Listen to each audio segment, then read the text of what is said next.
Sir ये बताइए कि मद्य निषेध में जो नियमावली आ रहा है 2025 क्या है ये नियम? बेहतर नियमावली हम अपने ओर से कह सकते हैं, राज्य के आदिवासी और मूलवासी के भावना के अनुरूप। झारखंड के महुआ शराब विक्रेताओं के लिए खुशखबरी। झारखंड सरकार महुआ शराब विक्रेताओं को देने जा रही बड़ी सौगात। महुआ बनेगा अब कुटीर उद्योग, मंत्री ने दिए संकेत। जल नल योजना को लेकर केंद्र सरकार पर मढ़ा आरोप।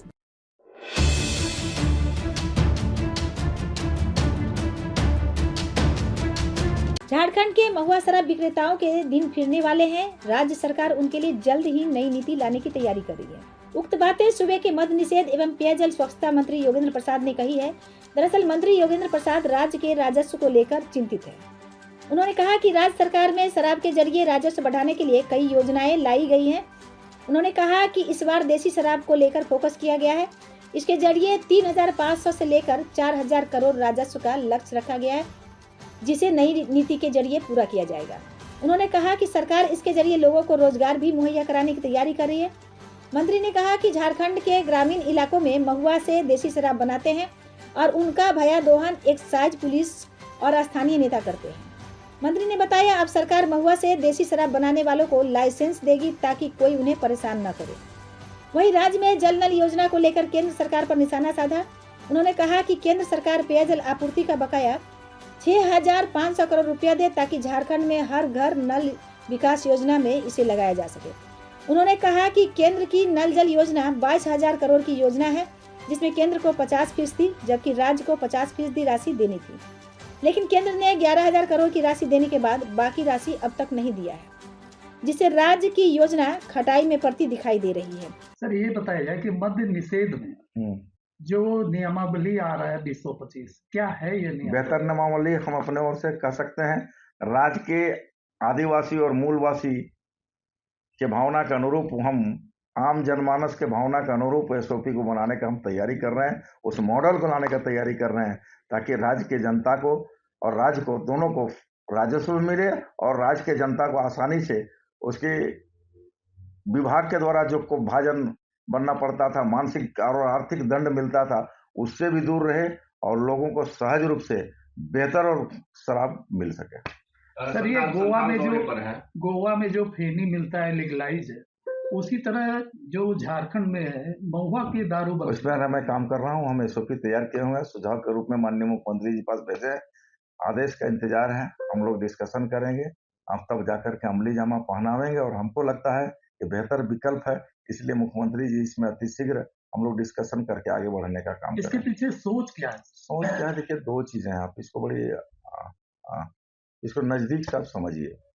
एक गांव में सुदूरवर्ती क्षेत्र में, रूरल क्षेत्रों में अगर आप जाएंगे तो एक कुटीर उद्योग के रूप में विकसित हो चुका है।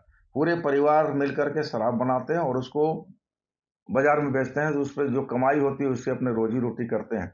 और वो छोटे शराब व्यापारियों से, छोटे ग्राहकों, छोटे जो व्यापारी हैं जो शराब चुलाते हैं, वो बड़े व्यापारी ले जाते हैं और उस पर दुगुना मुनाफा कमाते हैं।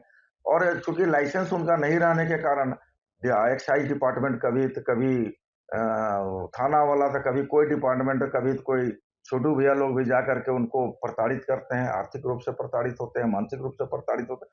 हम चाहते हैं कि उससे राज्य के राजस्व को प्राप्ति हो, जिस तरह से गोवा में, जिस तरह से यूपी में एक मॉडल लाया गया और उसमें महुआ का नाम फेनी करके और राज्य के राजस्व को बढ़ाया जा रहा है और लोगों को कुटीर उद्योग से भी जोड़ा जा रहा है। सर मद्य निषेध में इस बार क्या टारगेट रखा गया है और कैसे अचीव करेंगे? देखिए, टारगेट तो हम लोग तो चाहेंगे कि 3,500 4,000 करोड़ में जाए। राज्य की जो जरूरतें हैं उसको पूरा करने के लिए मद्य निषेध विभाग भी एक बड़ा विभाग है कि राज्य के राजस्व को उसको एड दे सके।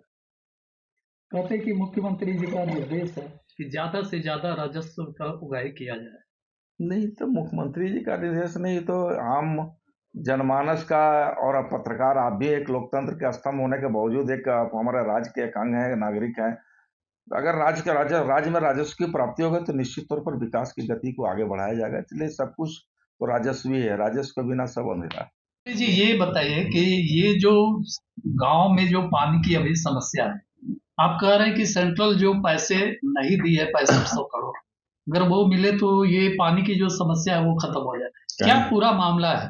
कहीं कोई किंतु परंतु नहीं है। देखिए, नल जल योजना का जो मॉडल है और जो एसओपी है, उसमें 50% केंद्रांश है, 50% राज्यांश है। यानी अगर 100 रुपया है योजना का खर्च, तो 50 रुपया केंद्र देगा, 50 रुपया राज्य सरकार देगा। ये टोटल 22,000 करोड़ की प्रोजेक्ट थी, ये पूरे नल जल योजना पूरे राज्य में, जिसमें 11,000 करोड़ रुपया अभी तक मिला है। और 11,000 खर्च होने के उपरांत आज मार्च 2024 से लेके अब तक 1 रुपया नहीं केंद्रांश मिला है। और हिसाब किताब पन्ना पलटने पर यह दिखाई पड़ता है कि केंद्रांश 6500 करोड़ रुपये हमको केंद्र से लेना है। और जब केंद्रांश हमको 6500 करोड़ मिलेगा, तब जाकर के राज्य सरकार राज्यांश के रूप में हमको 6500 करोड़ देगी। जो पैसा नहीं मिलने के कारण आज योजनाएं लंबित है, पेंडिंग है। 2014 का ही नल जल योजना जो है 2024 में ही पूर्ण होना था, अब उसको टाइम बढ़ा के केंद्र 28 तक कर दिया गया है। तो हम लोग उस पर विचार मंथन कर रहे हैं, बेहतर ढूंढने का प्रयास कर रहे हैं। जो योजनाएं 90%, 95% पूर्ण हो चुकी है, उन योजनाओं को हम लोग देख रहे हैं। उन योजनाओं को हम लोग सर्वे करा करके राज्यांश के से पैसे से उस योजनाओं को पूरा कराने का काम करें, ताकि जनता को सुलभ रूप से पानी मिल सके। ये जो केंद्रांश है, इसको लेने के लिए क्या पहल किया जाए? देखिए, केंद्रांश के लिए हम लोग कोई कोर कसर नहीं छोड़े हैं। माननीय मुख्यमंत्री जी हों या फिर मेरे विभागीय सचिव हों या मैं खुद हूं, मैं तो कह रहा हूं कि आपको बता दे रहा हूं कि मेल मैं जल शक्ति मंत्री केंद्र पर मैं किया हूं कि 17, 18, 19, 20 त्राहिमाम संदेश भेजे हैं कि हमको इस 4 दिन में आप अपने सुविधा अनुसार हमको समय दीजिए। मैं याचना करूंगा, अनुनय करेंगे, विनय करेंगे, हाथ जोड़ेंगे कि केंद्रांश जो 6500 रुपये बकाया वो हमको दें, ताकि राज्य में जो जलापूर्ति योजनाएं बंद पड़ी है, जो लंबित है, जो खटाई में पड़ गया है, उन योजनाओं को पूरा कर सकें। और इसके लिए माननीय मुख्यमंत्री जी ने भी चिट्ठी लिखा, केंद्रीय जल शक्ति मंत्री को भी माननीय मुख्यमंत्री जी ने भी चिट्ठी लिखा है, लेकिन अभी तक कोई जवाब नहीं आया है। तो हम लोग उम्मीद रखते हैं कि अतिशीघ्र केंद्र का ध्यान झारखंड की ओर आएगा और केंद्रांश मिलेगा, और राज्य में जो नल जल योजना है उसको हकीकत में बदलने का प्रयास काम करेंगे। Bureau report, India news viral, Bihar Jharkhand. ताज़ा खबरों से जुड़े रहने के लिए हमारे चैनल को सब्सक्राइब करें और बेल आइकन को दबाना ना भूलें, ताकि हर खबर की नोटिफिकेशन आपको मिलती रहे।